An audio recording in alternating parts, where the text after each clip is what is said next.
نکلے تیری تلاش میں۔ ایک سفر اچھا لگا، ایک ہم سفر اچھا لگا۔ 1980 میں بریسٹ کینسر کی بیماری سے امی جان کا انتقال ہو گیا۔ انا للہ و انا الیہ راجعون۔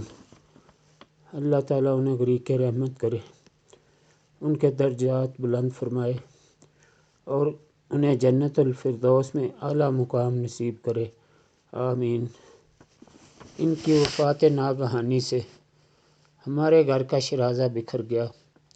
میں ملک میں نہیں تھا، والد صاحب ٹوٹ کر رہ گئے، وہ امی کے بغیر زندہ بھی نہیں رہ سکتے تھے، شدید ڈپریشن کا شکار ہو گئے اور ہمارا گھر آپا داپی کی نظر ہو گیا۔ میں نے دیار غیر میں جو کچھ کمایا وہ والد صاحب کو بھجوا دیا۔ جب دسمبر 1981 کو میں واپس گھر پہنچا تو میں تقریباً 23 تھا۔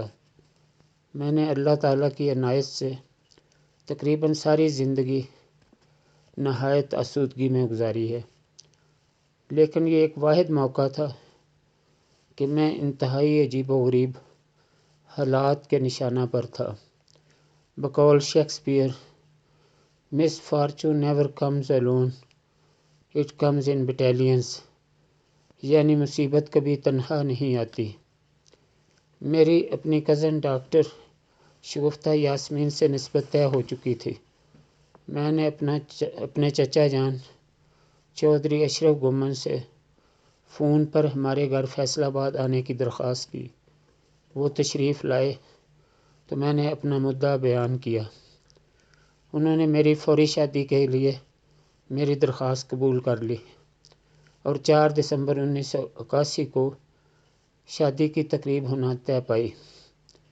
میں اپنے ماموں شفاعت احمد، اپنی بڑی بہن شفقت باجی اور ان کے 2 چھوٹے بچوں کے ہمراہ 2 دسمبر کو بذریعہ ٹرین شہداد پور سندھ چلا گیا اور وہاں سے سنجورو اپنے چچا جان کے گھر پہنچ گیا۔ میں کچھ بھی نہیں لے کر گیا تھا۔ میرے پیارے چچا نے اپنے ہیرے جیسی بیٹی ایک کنگلے شخص کے نکاح میں دے دی۔ میں ان کا یہ احسان پوری عمر نہیں بھلا سکا۔ اللہ تعالیٰ انہیں اس نیکی کے بدلے آخرت میں جنت الفردوس میں اعلیٰ مقام نصیب کرے، آمین۔ میں اپنی اہلیہ کو صرف ایک معمولی سی گھڑی تحفے میں دے پایا جو کہ کسی نے دوسرے روز ہی چوری کر لی۔ میری اہلیہ کے خاندان کے کسی فرد نے کبھی میری بے بساتی کا کوئی تانا نہیں دیا۔ یہ میں خود ہی تھا جو اپنی نظروں میں محجوب سا رہا۔ کچھ مدت کے بعد ہم دونوں نے فیصل آباد میں ایک پرائیویٹ ہسپتال جوائن کر لیا۔ انہوں نے ہمیں ہسپتال میں ہی ایک رہائشی گھر بھی دے دیا۔ یہاں سے میری اہلیہ کی شخصیت کے پرت کھلتے چلے گئے۔ ایک حدیث کے الفاظ ہیں، دنیا متاع یعنی سامان ہے اور دنیا کا بہترین مال اور متاع نیک بیوی ہے۔ فجر کی نماز پڑھنے کے بعد میری اہلیہ بلا ناغہ قرآن شریف پڑھنا شروع کر دے گی اور اکثر و بیشتر اس کی کوشش ہوتی ہے کہ جو حکمت و دانائی کی باتیں پڑھ رہی ہے وہ دوسروں کو بھی سنائے تاکہ وہ بھی قرآن شریف سے مستفید ہوں۔ قرآن مجید کی چند آیتیں تو اس کی بہت ہی من پسند ہیں، جیسے کہ سورۃ طٰہٰ کی یہ آیت جس کا ترجمہ کچھ یوں ہے، اور نگاہ اٹھا کر بھی نہ دیکھو دنیاوی زندگی کی اس شان و شوکت کو جو ہم نے ان میں سے مختلف قسم کے لوگوں کو دے رکھی ہے۔ وہ تو ہم نے انہیں آزمائش میں ڈالنے کے لیے دی ہے، اور تیرے رب کا دیا ہوا رزق حلال ہی بہتر اور پائندہ تر ہے۔ اور ایک دوسری آیت حامیم سجدہ کی ہے جس کا ترجمہ کچھ یوں ہے، اور نیکی اور برائی ایک جیسی یا برابر نہیں ہو سکتی۔ برائی کو نیکی سے دفع کرو، یعنی برائی کا جواب اچھی نیکی کے ساتھ دو۔ پس اس طرح جس کسی کے ساتھ تمہاری دشمنی ہو وہ اس طرح ہو جائے گا جیسے کہ ایک گرم جوش دوست، اور اس کو یہ والی آیتیں پسند ہیں، الہاکم التکاثر حتی زرتم المقابر۔ میں نے تقریباً اپنی 40 سالہ رفاقت میں یہی دیکھا کہ اہلیہ نے ان آیات پر عمل کیا اور اپنے سب مخالفوں کو اپنے مداحوں کی صف میں شامل کر لیا۔ میں خود ڈاکٹر ہوں، کنگ ایڈورڈ کے بہترین ڈاکٹروں سے تربیت حاصل کی۔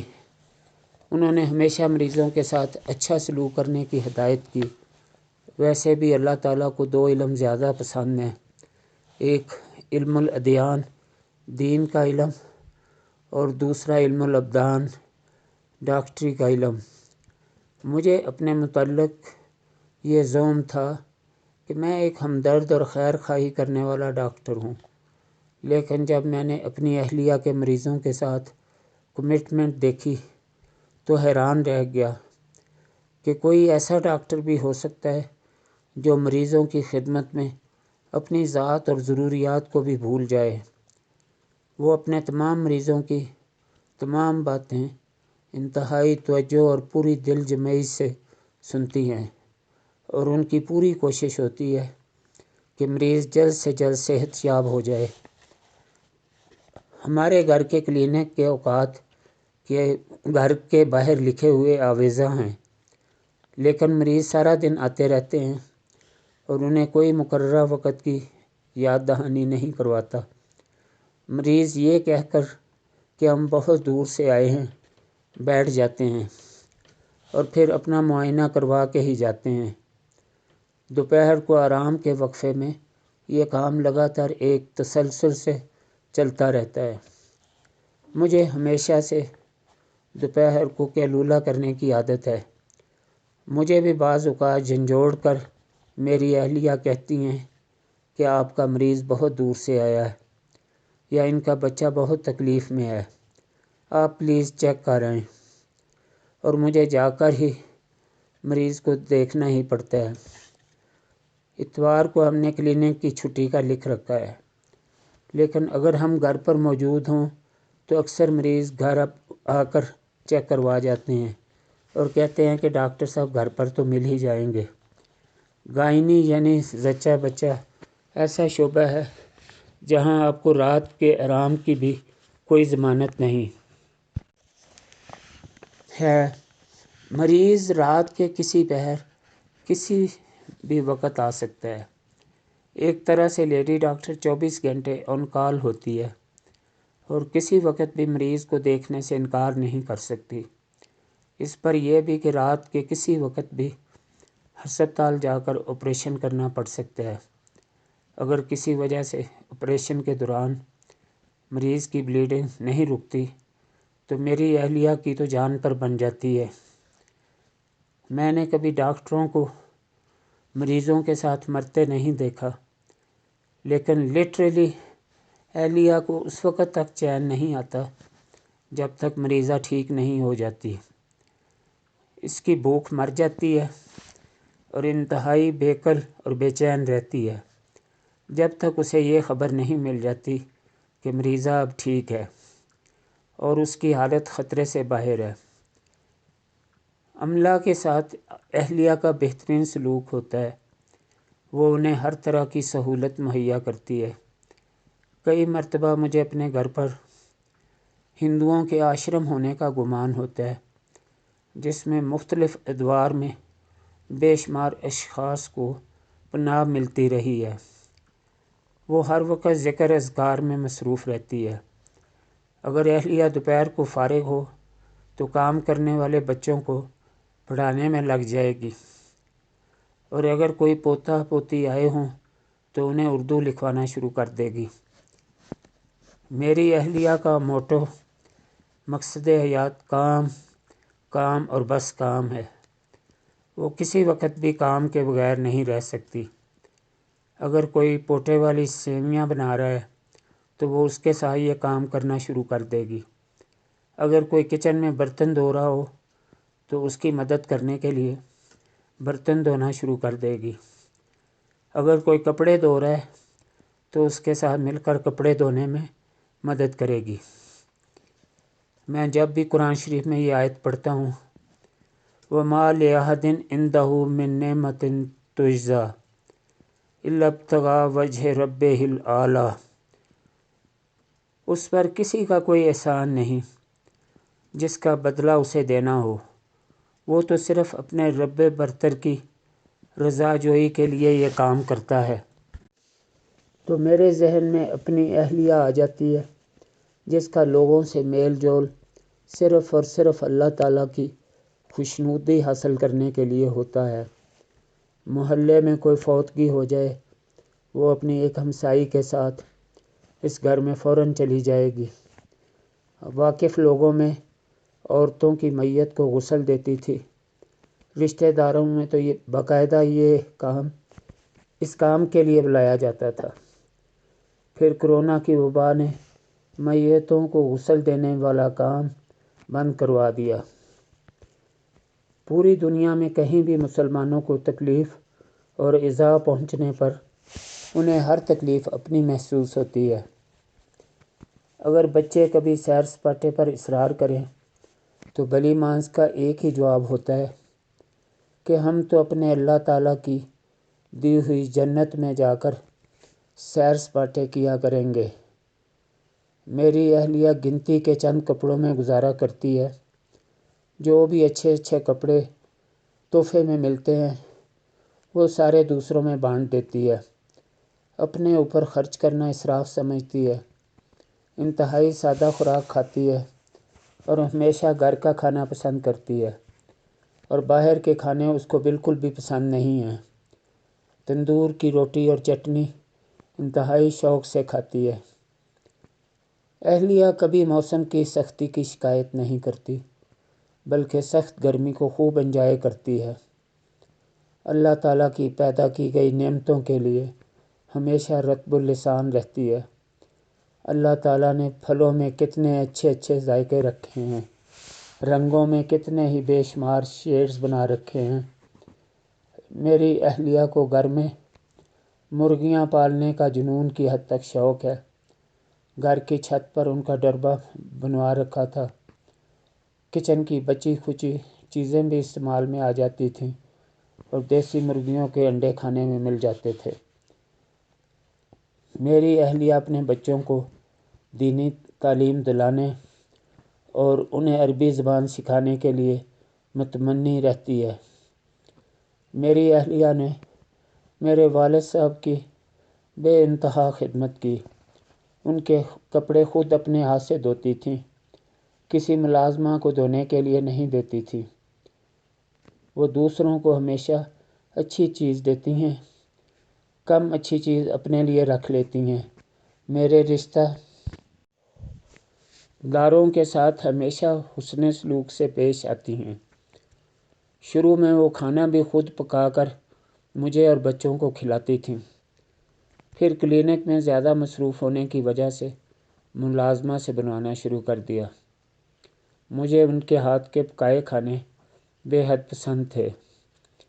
ہمسائے سے عورتیں دوپہر کے وقت اپنا فارغ وقت میری اہلیہ کے ساتھ گزارنا پسند کرتی ہیں، اور وہ بلی مانس انہیں کبھی نہیں کہے گی کہ میں تھکی ہوئی ہوں۔